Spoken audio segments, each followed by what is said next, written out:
Don't baby.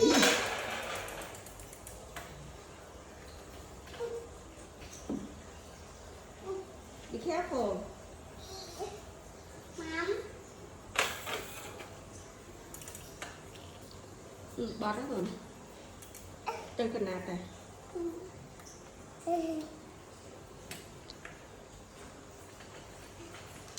Lừa nè. Đặt lại đi đà liền kia.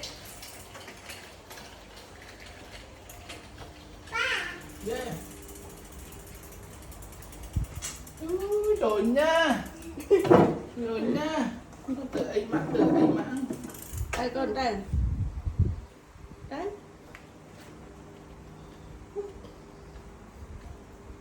Cái mặt tí kì.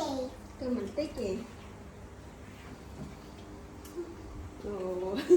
Bắt tí kì. Ôi nè. It's in my car. Where your parking? Huh? Where your parking? No. Parking bag. Hey.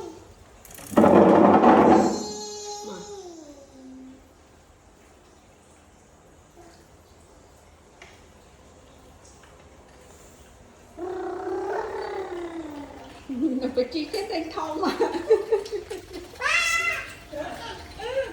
Lừa nè.